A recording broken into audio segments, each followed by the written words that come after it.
Hello guys, welcome to our YouTube channel. And last class में हम लोगों ने डिस्कस किया था principle of management and features and importance of management. हम लोग ऑलरेडी कवर कर चुके हैं, लेकिन चैप्टर 2 में एक और ऑथर के द्वारा प्रिंसिपल्स दिया गया है जिसको बोलते हैं साइंटिफिक मैनेजमेंट। क्या बोलते हैं? Scientific management. तो ये वीडियोस थोड़ा बहुत ही ज़्यादा इम्पॉर्टेंट है, इससे भी क्वेश्चन बहुत सारे आपको एग्ज़ाम में देखने को मिल जाएंगे और ऑब्जेक्टिव्स भी मिल जाएंगे। तो हम अलग से ऑब्जेक्टिव्स ना कवर करते हुए इसी में ऑब्जेक्टिव आपका कवर कर देते हैं, जिससे कि थोड़ी वीडियोस और क्या होंगी, लंबी हो जाएगी। इसमें हम लोग पढ़ने वाले हैं 4 principles and 8 techniques of scientific management. ठीक है, किसके द्वारा दिया गया है? FW टेलर के द्वारा। तो टाइम वेस्ट ना करते हुए हम लोग पहले जानते हैं थोड़ा सा FW टेलर के बारे में कि आखिर वो था कौन और साइंटिफिक मैनेजमेंट देने के पीछे उसका रीज़न क्या था। तो पहले से समझ लीजिए कि साइंटिफिक मैनेजमेंट कहने का मतलब क्या, कि FW टेलर का मानना था, ठीक है, FW टेलर का क्या मानना था कि कोई भी प्रिंसिपल्स, कोई भी स्टेटमेंट हम किसी को भी मतलब कि अपने मन से नहीं देने वाले हैं। क्या बोला? कोई भी स्टेटमेंट या प्रिंसिपल्स हम अपने मन से नहीं देने वाले हैं। वो सारे प्रिंसिपल्स जो होंगे क्या होंगे? साइंटिफिक प्रूफ होंगे। मतलब आप उसको अप्लाई करोगे अपने बिजनेस ऑर्गेनाइजेशन में तो जाहिर सी बात है आपका बिजनेस क्या होगा, हमेशा प्रॉफिटेबल होने वाला है, हमेशा ग्रोथ करेगा, आपको प्रोडक्शन हमेशा इंक्रीज़ करेगा, लेबर्स आपके बहुत ही ज़्यादा काम करेंगे, अच्छे से काम करेंगे, अपना 110% देंगे। तो बस इसी मोटिव की वजह से उसको नाम दिया गया क्या? Scientific management. मतलब कि बिना कुछ सोचे हुए आप अगर इस चीज़ को, इस प्रिंसिपल्स को और इस टेक्निक्स को यूज़ करते हो अपने बिजनेस ऑर्गेनाइजेशन में तो आपका बिजनेस ऑर्गेनाइजेशन डेफिनेटली इम्प्रूव होगा ही होगा। ठीक है, तो उससे पहले हम लोग थोड़ा सा पढ़ते हैं कि इसके बारे में, FW टेलर के बारे में, क्योंकि इससे डायरेक्टली क्वेश्चन आपके एग्जाम में देखने को मिल जाएंगे। ठीक है, तो देखते हैं क्या होता है, एक एक पॉइंट हम लोग कवर करेंगे। देखो, FW टेलर साइंटिफिक मैनेजमेंट किसके द्वारा दिया गया है? फुल नेम क्या है? FW Frederick Winslow Taylor. इसको जाना जाता है known as father of scientific management. ठीक है, तो साइंटिफिक मैनेजमेंट का फादर, डायरेक्ट क्वेश्चन पूछ लिया जाता है कि साइंटिफिक मैनेजमेंट के फादर कौन है, तो हम लोग बोलेंगे क्या? फ्रेडरिक विंसलो टेलर, जिसको शॉर्ट फॉर्म में FW टेलर भी बोला जाता है। अब FW टेलर बॉर्न कब हुआ था? तो ही वॉज बॉर्न इन 1856। ये डायरेक्ट नंबर भी पूछ सकता है कि कब बॉर्न हुआ था, कब जन्म हुआ था, 1856, और जगह का नाम भी पूछ सकता है। कहाँ हुआ था? तो अमेरिका में, USA में हुआ था। इसी को आप बोल सकते हैं। ठीक है, तो FW टेलर कब बॉर्न हुआ था? 1856 में। ये आपको याद करना पड़ेगा। ठीक है, बहुत ही इंपॉर्टेंट है। 1856 एंड कहाँ हुआ था? अमेरिका में। और डेट ऑफ डेथ कब था? 1915 में। ठीक है, FW टेलर का डेथ कब हुआ था? 1915 में। अब FW टेलर के द्वारा जो बुक लिखा गया था, ठीक है, FW टेलर ने बुक लिखा था, क्या रोट, क्या? The principle of scientific management. कब लिखा था? 1911 में। कब लिखा था बुक? 1911 में। एक बात ध्यान रखिएगा, ये जो 1911 है, बुक लिखा था कब FW टेलर? 1911 में। बस पब्लिश्ड कब हुआ था? 1913 में। कब हुआ था पब्लिश मार्केट में? 1913 में। ठीक है, तो FW टेलर के द्वारा प्रिंसिपल ऑफ साइंटिफिक मैनेजमेंट लिखा गया था कब? 1911 में, बट पब्लिश्ड कब हुआ था? 1930 में। फर्स्ट जॉब पहले के समय में, अब ये भी क्वेश्चन पूछ लिया जाता है कि FW टेलर पहले क्या था, तो बोला जाता है first job started as a labour. पहले क्या था? FW टेलर एक लेबर था, वर्कर था। ठीक है, क्या था? लेबर था। तो पूछ लिया जाएगा आफ्टर सम टाइम, कुछ समय बाद, he become chief engineer at Midvale steel company. ठीक है, तो कुछ समय बाद वो क्या बन जाता है? मतलब चीफ इंजीनियर बन जाता है। कहाँ का? तो मिडवेल स्टील कंपनी से। आपसे डायरेक्ट क्वेश्चन पूछा जाएगा क्या, कि FW टेलर क्या था? ठीक है, पहले क्या था? तो पहले क्या था? लेबर था। क्या था? वर्कर था। ठीक है, उसके बाद वो क्या बन गया? चीफ इंजीनियर बन जाता है। कौन सी कंपनी में? तो मिडवेल स्टील कंपनी में। ठीक है, आपसे क्वेश्चन पूछ लिया जाएगा। फिर क्या होता है?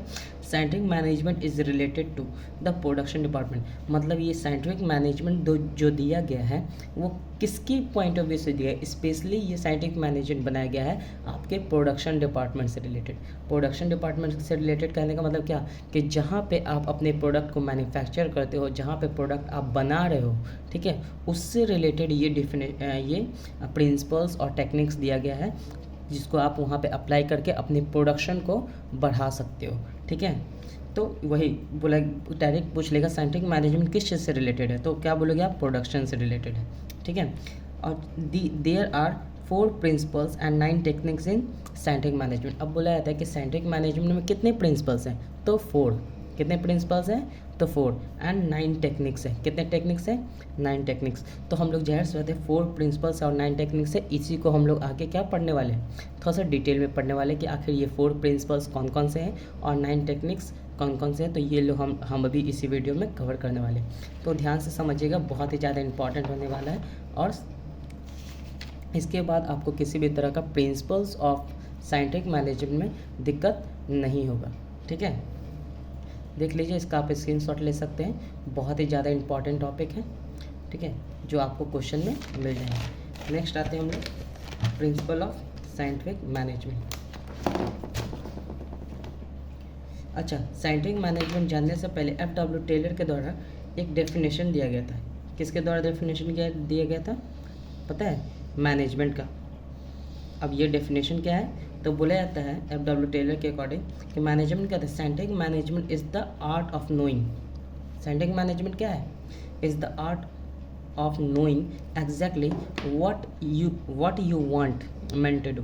मतलब साइंटिफिक मैनेजमेंट क्या है, एक तरह का आर्ट है, कला है, जिसमें आप क्या करते हो, एग्जैक्टली जानते हो कि आप क्या करना चाहते हो, आप क्या चाहते हो कि सामने वाला व्यक्ति करे, ठीक है। What you want exactly, what you want men to do, मतलब आप क्या चाहते हो कि सामने वाला करे, and then seen that they do it in the best and cheapest way. उसके बाद आप उसको चाहते हो, बता दिए कि उसको क्या काम करना है, उसके बाद आप उसको देखते हो कि वो काम वो सही से कर रहा है या फिर नहीं कर रहा है, रिसोर्सेज का वेस्टेज तो नहीं कर रहा है, सस्ता में कर रहा है कि नहीं कर रहा है, ठीक है। तो ये चीज़ दिया गया था किसके द्वारा, F.W.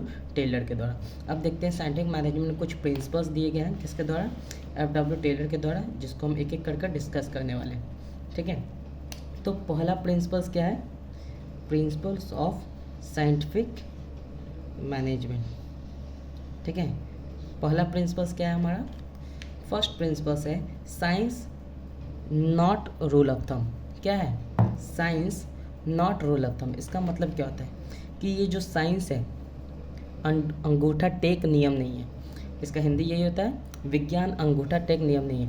मतलब समझिए, लिखा हुआ बाद में पढ़ लीजिएगा, आप अपने लैंग्वेज में समझिए कि F.W. टेलर का ये मानना था, ठीक है, कि कोई भी रूल्स एंड रेगुलेशन, कोई भी ट्रेडिशन या फिर कस्टम को हम फॉलो नहीं करेंगे। हमारे ऑर्गेनाइजेशन में जितने सारे भी मैनेजर्स हैं, उसको अलग अलग तरीका अपनाना चाहिए। क्या बोलता है कि प्रोडक्शन करने का अलग अलग तरीका, पहले एक्सपेरिमेंट करना चाहिए, और उन सभी तरीक़ों में जो सबसे बेस्ट तरीका हो उसी को अपने बिजनेस में अप्लाई करना चाहिए, ठीक है। तो F.W. टेलर का मानना था कि जो साइंस है ये अंगूठा टेक नहीं है, मतलब रीति रिवाज की तरह जो पहले से चलता रहा है वैसा कुछ नहीं है। हम क्या करेंगे कि सारे वे ऑफ प्रोडक्शन को आजमाएंगे और उसमें से जो सबसे बेस्ट होगा उसी को अपने बिजनेस में क्या करेंगे, अप्लाई करेंगे। तो यही बोल रहा है। अब देखिए क्या बोल रहा है, replace traditional method with scientific study. अब क्या बोला गया कि F.W. टेलर के अकॉर्डिंग क्या क्या, ट्रेडिशनल मेथड जो पहले से प्रोडक्शन करने की रीति रिवाज आता है उसको क्या करता है, रिप्लेस कर देता है। किस चीज़ से, तो साइंटिफिक स्टडी से। नया नया एनालिसिस करता है, साइंटिफिक स्टडी एंड एनालिसिस, मतलब नया नया स्टडी किया, एनालिसिस किया, उसके बाद उसमें से जो उसको बेस्ट तरीका लगा अपने ऑर्गेनाइजेशन के लिए उस पर वो फोकस किया और उसी को अपना लिया गया, ठीक है। Work should be done based on data and experiment, not old habits. मतलब कि यही बोला गया कि ये चीज़ जो वर्क अप्लाई किया गया वो क्या किया गया, साइंटिफिक, मतलब कि जो फैक्चुअल है अभी के समय के लिए जो सूटेबल है उसी को अपनाया गया, ना कि पहले से जो रीति रिवाज चलता आ रहा है उसी को, ट्रेडिशनल को फॉलो किया गया। तो यही था science not rule of thumb, ठीक है। ये चलता आ रहा रीति रिवाज को फॉलो नहीं करता है साइंटिफिक मैनेजमेंट, बल्कि नए नए तरीक़ों को, नए नए टेक्नोलॉजी को एनालिसिस करता है, देन उन सब में जो बेस्ट तरीका है हमारे ऑर्गेनाइजेशन के लिए उसी को अपने बिजनेस में क्या कर रहा है, अप्लाई कर रहा है। क्लियर है। तो ये था पहला प्रिंसिपल्स। दूसरा देखते हैं, हार्मोनी नॉट डिस्कॉर्ड। इसका मतलब क्या है, हार्मोनी नॉट डिस्कॉर्ड। देखिए यहाँ पे पढ़ने के तरीका में थोड़ा सा डिफरेंट है। हार्मोनी यहाँ पे कॉमा है, नॉट डिस्कॉर्ड। इसका मतलब क्या है, मतलब कि आपस में मिलजुल कर रही है, ना कि कलेह कीजिए। कलेह मतलब आपस में लड़ाई झगड़ा नहीं करना है, क्या करना है, मिलजुल कर रहना है। तो बोला गया साइंटिफिक मैनेजमेंट में कि हमेशा क्या होता है कि आप जब भी किसी ऑर्गेनाइजेशन में काम कर रहे हो तो हमेशा क्या होता है, डिस्प्यूट्स होता है, किसके बीच, मैनेजर्स के बीच और वर्कर्स के बीच। लास्ट क्लास में बताए थे क्या कि हमेशा क्या होता है, मैनेजर्स को लगता है कि मेरे वजह से ऑर्गेनाइजेशन चल रहा है, मेरे वजह से तुम लोग को काम मिल रहा है, और वर्कर्स को लगता है कि हमारे वजह से तुमको काम मिला हुआ है, अगर हम ही काम ना करें तो ऑर्गेनाइजेशन चलेगा ही नहीं, ठीक है। तो ये चीज़ लगता है, तो यही चीज़ बोला कि हार्मोनी नॉट इसको, मतलब आपस में कलह मत कीजिए, लड़ाई झगड़ा मत कीजिए, मिलजुल कर रही है, ठीक है।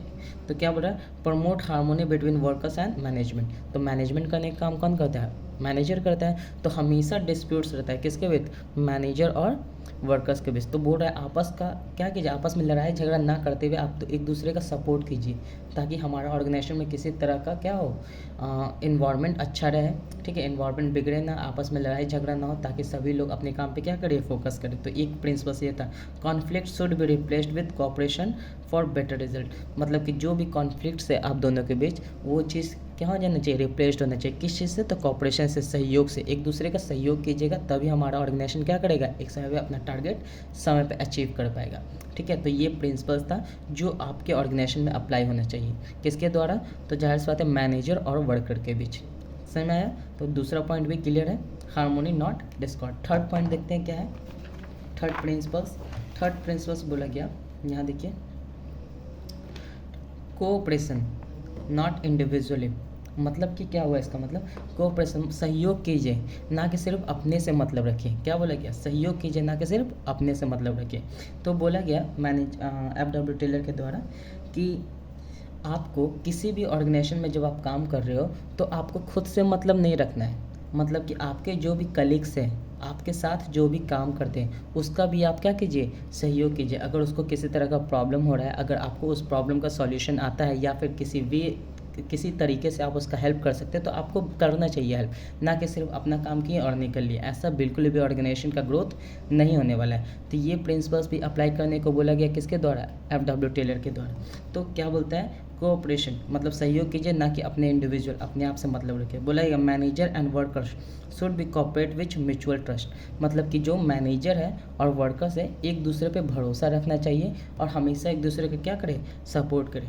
Team work is more effective than individual efforts. मतलब कि बोला गया FW टेलर के द्वारा, जब आप एक दूसरे का सपोर्ट करके चलते हैं, एक दूसरे का सहयोग करते हैं, तो क्या होता है, हमारी ऑर्गेनाइजेशन बहुत ही ज़्यादा अच्छे से वर्क परफॉर्म करती है। और टीम वर्क जाहिर सी बात है बहुत ही अच्छा होगा, तो हमारी ऑर्गेनाइजेशन गोल्स क्या होगी, अचीव हो जाएगी। अगर सिर्फ अपने से काम करोगे या फिर सिर्फ अपने खुद से मतलब रखोगे, तो कोई भी टारगेट अचीव नहीं होने वाला है। जैसे कि हमने एग्जांपल दिया था एक बार, याद है, प्रोडक्शन डिपार्टमेंट है, सेल्स डिपार्टमेंट है, फिनांस डिपार्टमेंट है, तो उन सभी को अपना काम परफॉर्म करना पड़ेगा, तभी ऑर्गेनाइजेशन अपना गोल्स अचीव करेगा। कोई भी इंडिविजुअल नहीं हो सकता है कि अपना ऑर्गेनाइजेशन क्या करे, अचीव कर पाए, ऑर्गेनाइजेशन अपना गोल्स अचीव कर पाए।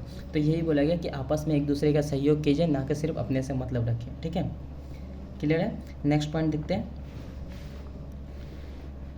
नेक्स्ट प्रिंसिपल्स है डेवलपमेंट ऑफ, क्या बोला है, development of each and every person to the greatest efficiency and prosperity. फिर से बोले, development of each and every person to, यहाँ पे एक चीज़ छोटा हुआ है क्या, देयर की जगह हिज और हर ग्रेटेस्ट एफिशिएंसी एंड प्रॉस्पेरिटी, ठीक है। मतलब कि क्या बोला गया कि FW टेलर के अकॉर्डिंग, ठीक है, जितने भी एम्प्लॉयज़ हैं ऑर्गेनाइजेशन में या फिर वर्कर्स हैं, उसके पोटेंशियल के अकॉर्डिंग, ठीक है, उसके पोटेंशियल के अकॉर्डिंग, उसकी क्षमता के अकॉर्डिंग क्या होना चाहिए, उसको काम दिया जाना चाहिए, उसको रिस्पेक्ट मिलना चाहिए। मतलब कि क्या होना चाहिए, किसी के साथ भी भेदभाव ऑर्गेनाइजेशन में नहीं होना चाहिए। वही बोल रहा है कि अगर कोई किसी भी एम्प्लॉयज़ या फिर वर्कर्स में क्षमता है कि वो हायर लेवल जॉब परफॉर्म कर सकता है, तो उसको बिल्कुल चांस दिया जाना चाहिए, उसका डेवलपमेंट होना चाहिए, उसको ट्रेनिंग प्रोवाइड होनी चाहिए उसके पोटेंशियल के अकॉर्डिंग, ठीक है। तो क्या बोल रहा है, development of each and every person, मतलब हमारे ऑर्गेनाइजेशन में जितने सारे भी लोग हैं उन सभी का डेवलपमेंट होना चाहिए टू हिज और हर ग्रेटेस्ट एफिशिएंसी एंड प्रॉस्पेरिटी। ठीक है। तो मतलब उसकी एफिशिएंसी, उसकी काम करने की क्षमता को ध्यान में रखते हुए उसको हमेशा मौका दिया जाना चाहिए ताकि वो काम और भी अपना 110% दे सके ऑर्गेनाइजेशन में। क्लियर है? तो देखते हैं क्या बोल रहा है, focus on proper training and development of employees. मतलब कि आपको ऑर्गेनाइजेशन में जो भी एम्प्लॉयज़ हैं, वर्कर्स है, उसको हमेशा समय समय पर क्या कीजिए, ट्रेनिंग प्रोवाइड कीजिए ताकि वो अपनी एफिशिएंसी को हमेशा क्या कर सके, इंक्रीज कर सके। ठीक है। Each worker should be given the opportunities to grow and perform at their best. मतलब कि हर एक वर्कर्स, हर एक एम्प्लॉयज़ को मौका मिलना चाहिए कि वो अपना बेस्ट दे सके। ठीक है। जब तक उसको मौका नहीं मिलेगा वो अपना बेस्ट देने का प्रयास नहीं करेगा। ठीक है। तो उसको एक चांस मिलना चाहिए ताकि वो अपना बेस्ट पोटेंशियल का यूज कर सके अपने ऑर्गेनाइजेशन के गोल को अचीव करने में। ठीक है। तो ये हमारा प्रिंसिपल्स था। वीडियो थोड़ा लंबा होने वाला है तो इसलिए चलिए अब प्रिंसिपल्स तक रहने देते हैं। नेक्स्ट क्लास में हम लोग टेक्निक्स का यूज़ करेंगे, टेक्निक्स पढ़ेंगे। 9 टेक्निक्स है, क्योंकि वीडियोस लंबी हो जाएगी इसीलिए नेक्स्ट टॉपिक में हम लोग इसको कवर करेंगे। ठीक है। चलिए आज के लिए इतना ही। अगर वीडियोस अच्छा लगा हो तो आप इसको लाइक कीजिएगा, सब्सक्राइब कीजिएगा एंड अपने दोस्तों में शेयर कीजिएगा। Thank you.